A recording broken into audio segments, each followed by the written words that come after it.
Under the blazing sun of Central America, a mighty civilization once ruled the jungles. The Maya, architects of towering temples, masters of astronomy, and keepers of one of the most advanced calendars the world had ever seen. For nearly 2,000 years, their cities thrived, their kings proclaimed divine power, and their priests charted the heavens with mathematical precision that would not be matched for centuries. Yet, by the time European explorers arrived, the great cities of Tikal, Copan, and Palenque had been swallowed by the jungle, their plazas silent, their temples overtaken by vines, and their people scattered into small villages. The question that has haunted historians and archaeologists ever since is simple but chilling. Why did the Mayan civilization, so intelligent, so powerful, and so spiritually driven, suddenly collapse? The story of their downfall begins not with war or invasion, but with nature itself. Around the 9th century, the Maya heartland, stretching across modern-day Guatemala, Belize, and parts of Mexico and Honduras, began to suffer a series of devastating droughts.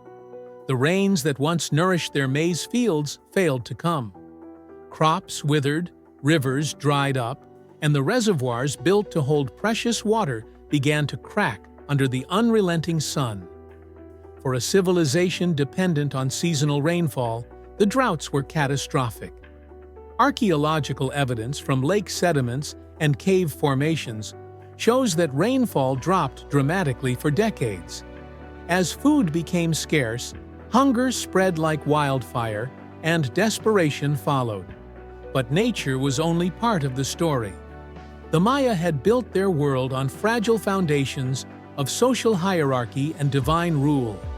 Kings claimed their power from the gods, and as long as the rains came, their people believed them. When the droughts came and stayed, the illusion of divine favor shattered.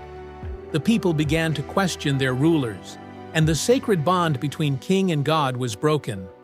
Revolts erupted in city after city, peasants turning against temples that had once been centers of faith. Archaeologists have found evidence of burned palaces, toppled monuments, and hastily abandoned cities, signs not of foreign invasion, but of internal chaos.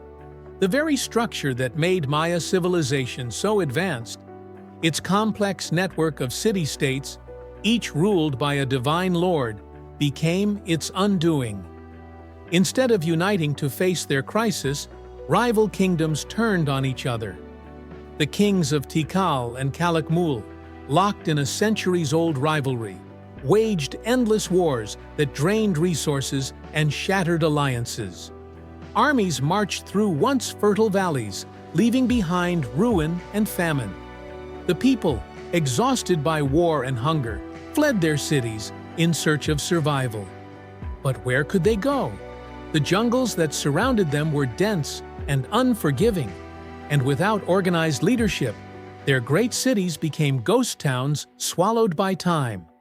Yet, even as their political world crumbled, the Maya did not vanish completely. The civilization's spirit endured in its people, farmers, artisans, and storytellers who carried their knowledge and traditions into the highlands. But the question still lingers. Could a civilization so brilliant really fall only because of droughts and war? Some researchers believe there was more. Beneath the soil of ancient cities, traces of overfarming and deforestation tell another tale. To feed their growing population and build their massive cities, the Maya cleared vast stretches of forest. Without trees, the land lost its ability to retain moisture, accelerating droughts and erosion. It was, in many ways, a self-inflicted wound, a civilization so consumed by expansion that it destroyed the very environment it depended on. The collapse of the Maya wasn't a single moment of destruction, but a long unraveling. One by one, the cities dimmed like stars, fading from the night sky. Copan's monuments stopped being carved after the year 822. Tikal's last inscriptions date to around 869. By the early 10th century, The great ceremonial centers of the southern lowlands were abandoned. Yet, while some regions collapsed, others adapted. In the northern Yucatan Peninsula, cities like Chichen Itza rose to power, blending old traditions with new ones. For centuries, the Maya continued to thrive in different forms, proof that collapse did not mean extinction. Still, the ghosts of their once great cities stand as silent reminders of how even the most sophisticated societies can crumble when power, nature, and faith fall out of balance. Imagine standing at the top of a Mayan pyramid, looking out over miles of jungle, hearing only the whisper of wind through the trees, where once tens of thousands of people gathered for rituals, games, and royal ceremonies. The stones beneath your feet were carved by hands that believed their work would last forever. Yet time had other plans. The gods they worshipped were silent as the skies grew dry, their kings powerless as hunger spread. The civilization that once mapped the stars and built temples aligned with celestial events could not predict the storm of chaos that would destroy them. The fall of the Maya is not just an ancient tragedy. It's a warning. It shows how climate change, political greed, and spiritual disillusionment can unravel even the greatest of societies. The same patterns repeat throughout history, and perhaps even today, we're not so different. We too build great cities, exploit our land, and trust in systems that seem eternal, until they're not. In the end, the Maya left behind more than ruins. They left behind a message carved in stone and written in silence. It tells us that no matter how powerful or enlightened we think we are, nature will always have the final word.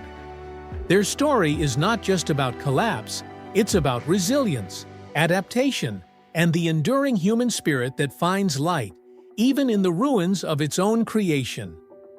The jungles may have reclaimed their temples, but the memory of the Maya, their art, their language, their science, still whispers through time, reminding us that greatness is fragile, and that even the most advanced civilizations are only as strong as their harmony with the world around them.